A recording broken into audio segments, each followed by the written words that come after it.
Whatever happens, I really enjoyed my time here. I was really happy I got traded here. I have no regrets about it. I think some people wonder, but I have zero regrets about my decision to. That one launched down the right field line. Did he get enough? He did! Donovan hits a two-run homer. The St. Louis Cardinals organization is standing on the edge of a moment that could redefine everything fans think they know about this franchise. What is happening right now in St. Louis is not normal off-season noise. This is not routine speculation. This is not agents floating rumors or fans overreacting on social media.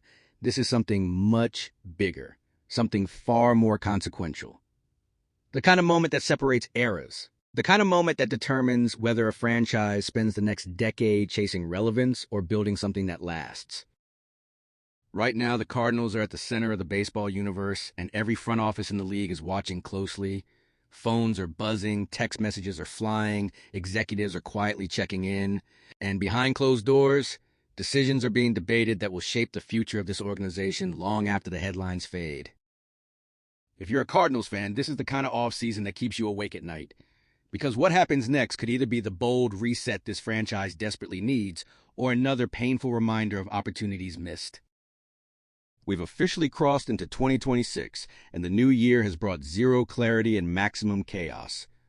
The Cardinals entered this offseason knowing change was inevitable, but few expected the dismantling to begin this quickly, this aggressively, and this publicly.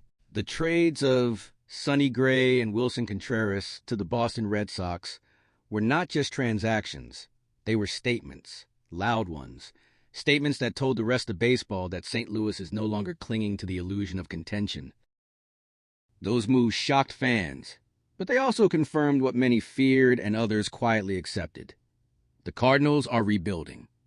Not retooling, not reloading, rebuilding. And if Gray and Contreras were the opening acts, what comes next may be far more dramatic.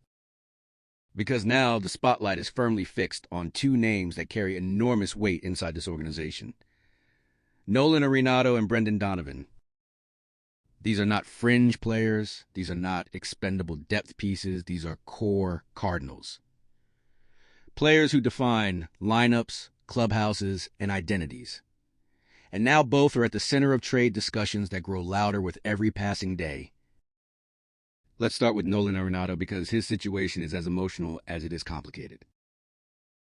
For years, Arenado wasn't just a great player. He was baseball royalty at third base, a generational defender, a relentless competitor, a player who made the impossible look routine and the routine look effortless. When the Cardinals acquired him from Colorado, it felt like a franchise-altering moment.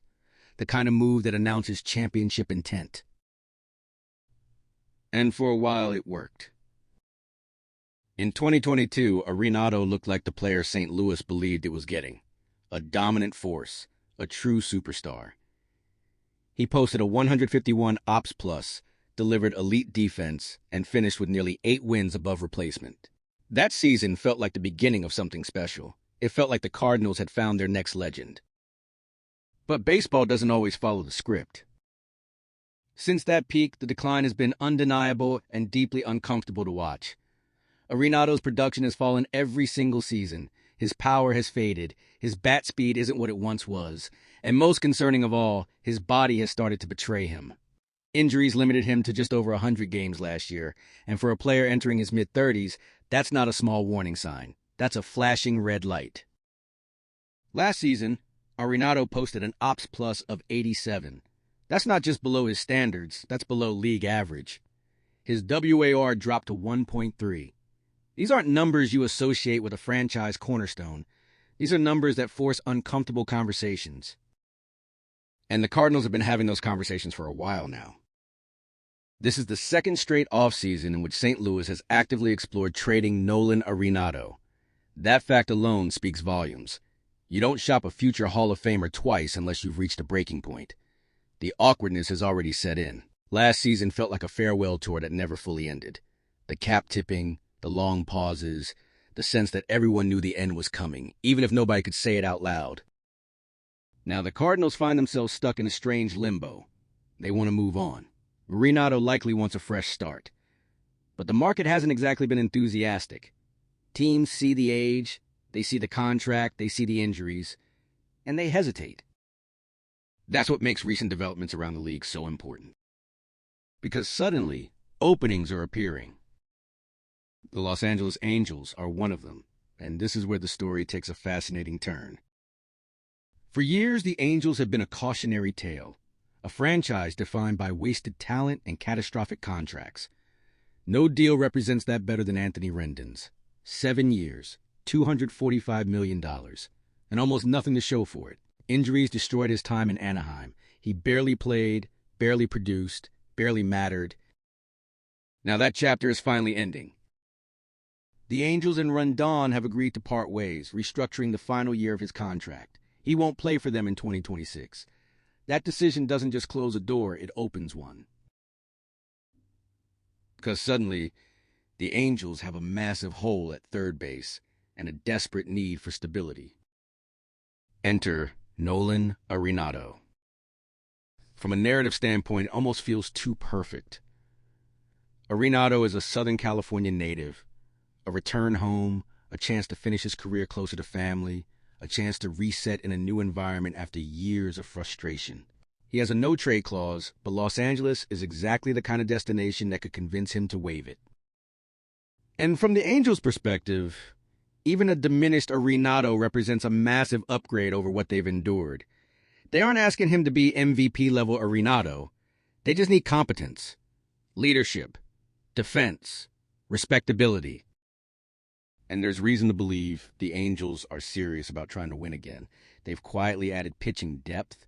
They've taken calculated risks on arms with upside. They still have Mike Trout. They have young players beginning to establish themselves. This isn't a teardown. It's a build. That matters. Because Arenado doesn't need a miracle. He just needs a reason to believe. The Arizona Diamondbacks are another team lurking in the background. If they miss out on top free agent options, Arenado becomes a logical pivot, a veteran presence, a stabilizer for a talented but volatile roster. And if Arizona were to reunite Arenado with Paul Goldschmidt, it would be one of the most poetic storylines in baseball.